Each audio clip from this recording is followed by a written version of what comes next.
Cooking world சொந்தங்கள் அனைவருக்கும் வணக்கம்.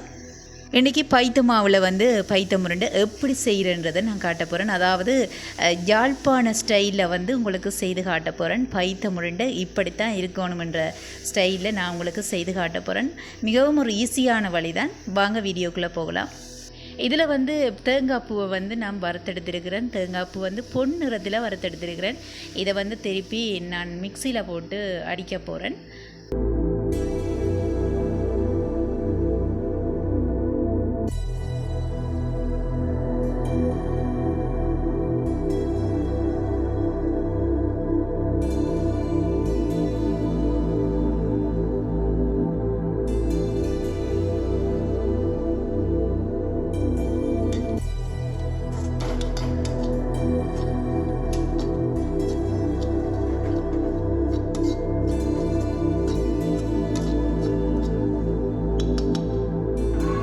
பைத்த முருண்டைக்கு இப்போ என்னென்ன தேவைன்றதை தான் நான் இப்போ காட்ட போகிறேன். பாருங்க, பைத்தம்மா திரிச்சு வச்சுருக்கிறேன்.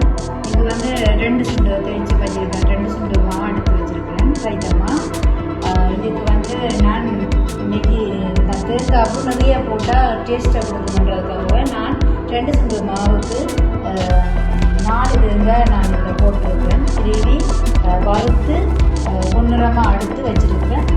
அதுக்கு பிறகு பார்த்தீங்கன்னா இதில் அரிசி மாவு இருக்குது. அரிசி மாவு 2 சுண்டுக்கு 1.5 சுண்டு அரிசி மாவு நான் போடுறேன்.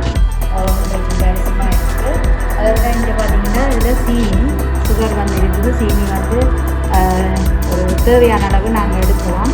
அதை விட இதில் ஏலக்காய் பொடி செய்யணும். அதில் மிளகு போடுறேன்.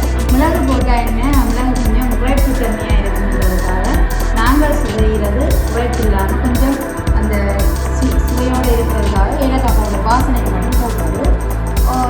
மற்றது இது துவைக்கிற மாவு துவைக்கிறதுக்கு என்னென்னா நாங்கள் மாவை உண்டை செய்கிறதுக்கு பிறகு இதுக்குள்ள போட்டு துவைச்சி தான் நாங்கள் எடுக்க போகிறோம். அதுக்கு தேவையானது வெள்ளை மாவும்.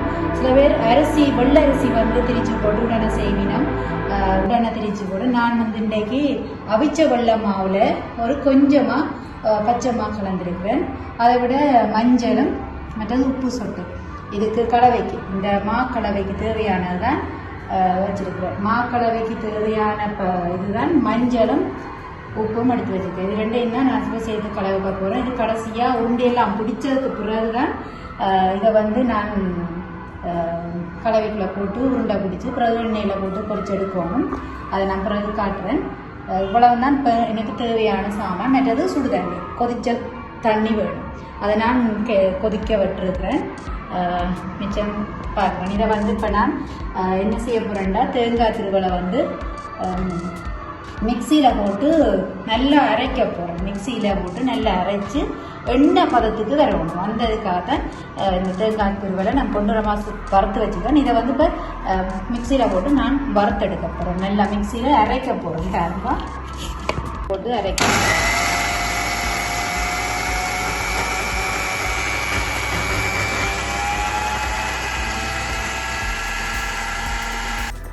இப்போ பாருங்கள், தேங்காய்ப்பூ நான் வறுத்த தேங்காய்ப்பூ அரைச்சி வச்சுருக்கிறேன். மிக்சியில் போட்டு எப்படி பாருங்கள் எண்ணெய் மிதக்கு வேண்டு. இதை நான் எடுத்து வச்சுட்டு நான் மாவோடு தான் சேர்த்து குளிக்க போகிறேன்.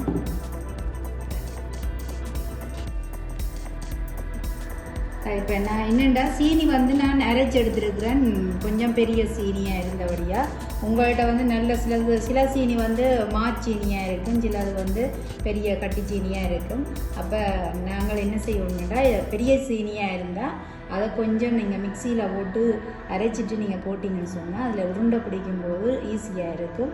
அதனால் தான் நான் இன்றைக்கு இந்த சீனி கொஞ்சம் பெரிய சீனி, அதனால் நான் அரைச்சிருக்கிறேன்.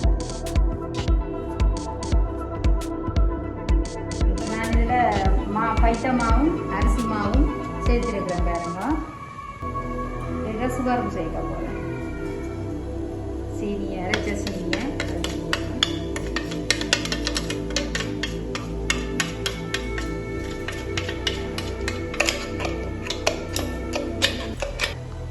இதில் சீனியும் பைத்தமா அரிசிமா சேர்த்துருக்கிறேன். அதோட கலவை இது ஏலக்காய் பவுடர் கொஞ்சம் போடுறேன்.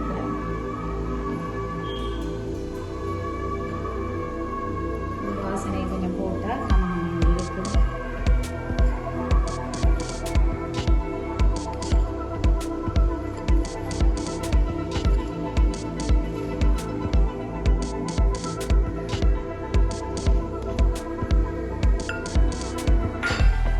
அதோட வந்து இப்போ நான் இதை வந்து கலவையால் கொஞ்சம் விட்டுறேன். இந்த கலந்து வந்து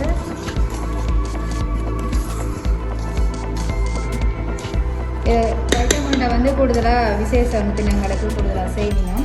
அது வந்து நிறைய செய்யும் பொழுது அவையில் ஒரு கணக்கு வச்சுருக்கேன். இது வந்து நான் 1 கிலோ கணக்குக்கு தான் எடுத்து செய்திருக்கிறேன்.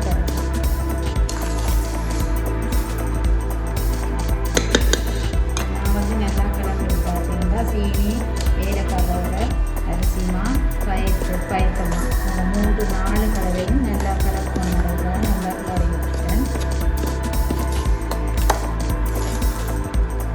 இது ஈஸியான வேலை தான். எல்லாரும் பைத்தமுண்டை செய்து கொள்ள மாட்டீங்கன்னா நீங்கள் பார்த்தீங்கன்னு சொன்னால் ஈஸியாக நீங்கள் வீட்டிலேயே செய்து கொள்ளலாம்.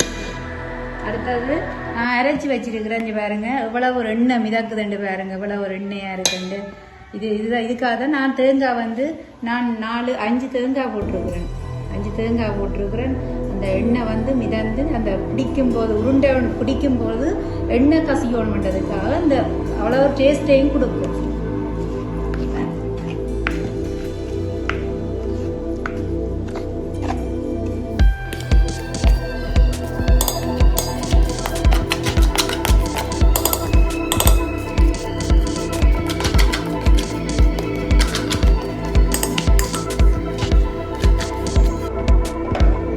கையால் தான் கிளறப்போம். கிளறி நல்லா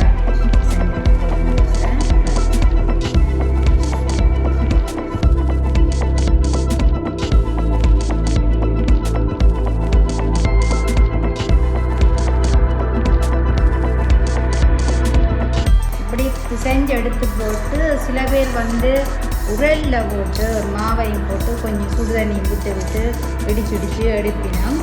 ஆனால் நான் வந்து இன்றைக்கி உரல் எடுக்கையில் ஆனபடியால் நான் இதிலேயே கையாலேயே தான் சுடுதண்ணி விட்டு பிழைக்க போகிறேன். இப்போ நான் இதை வந்து தேங்காய் பூண்ட கலவையை வந்து கலக்கிறேன்.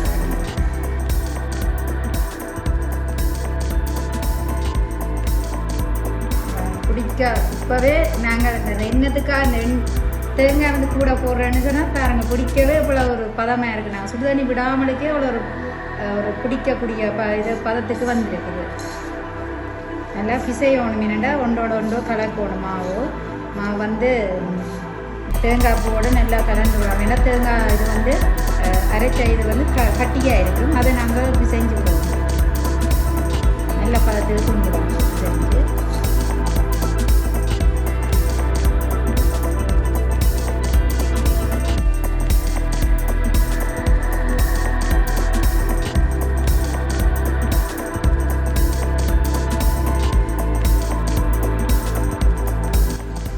இப்போ பார்த்தீங்கன்னு சொன்னால் உருண்டை வந்து மாவு குழச்சி வச்ச மாவை நான் வந்து உருண்டை பிடிச்சிருக்கிறேன்னு பாருங்கள். அப்படியே உருண்டை பிடிச்சிருக்கிறேன்ட்டு நல்லா அப்படியே அமர்த்தி பிடிச்சாதான் இதில் வந்து நாங்கள் பிடிக்கும்போது உருண்டையில் வந்து எண்ணெய் மிதக்கணும். எண்ணெய் வந்து கசியும். அப்படியே தேங்காய் போட்டபடியாக இந்த எண்ணெய் வந்து கசிகிற அளவுக்கு நாங்கள் நல்லா இறுக்கி பிடிக்கணும். பிடிச்சதுக்கு அது மாதிரி மாவில் போட்டு நாங்கள் துவச்சி போட்டு எண்ணெயில் போட்டு பொரிக்கும் போதும் இது வந்து உடையாமல் இருக்கும். அதனாடியே நல்லா இறுக்கி பிடிக்கணும். இதான் கொஞ்சம் நோவும் இப்படித்தான் பிடிக்கணும்.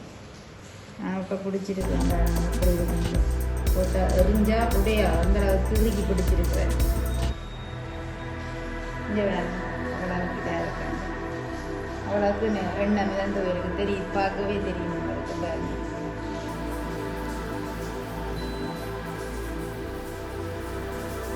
இதில் வந்து வெள்ளை அவிச்ச மாவும் பச்சை மாவும் கலந்துருக்கிறேன்.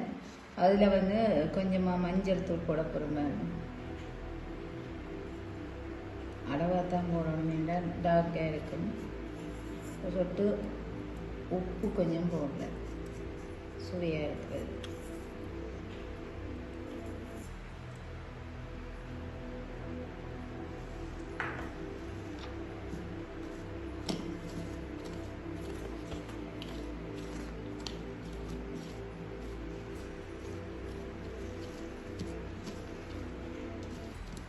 தண்ணியை பச்சை தண்ணி விட்டால் கலக்கிறேன்.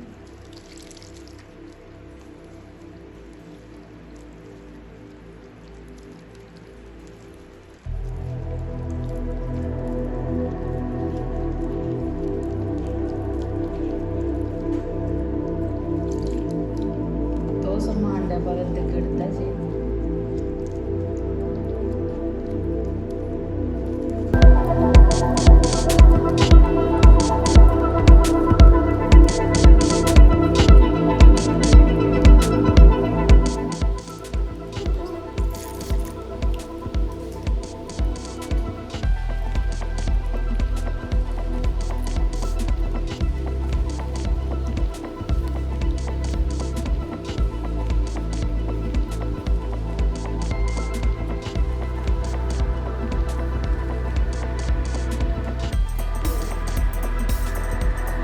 எண்ணெய் சூடு காட்டி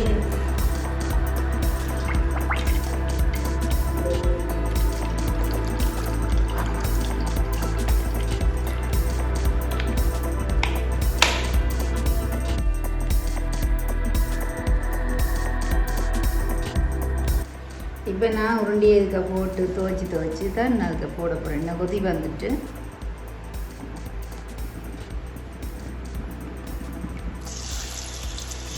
கொதி வந்துட்டு வரணும்.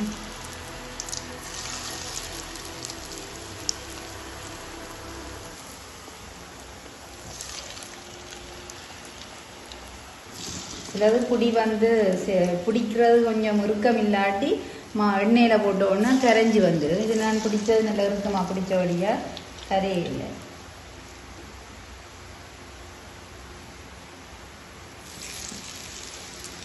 ஈஸி வேலை தான்.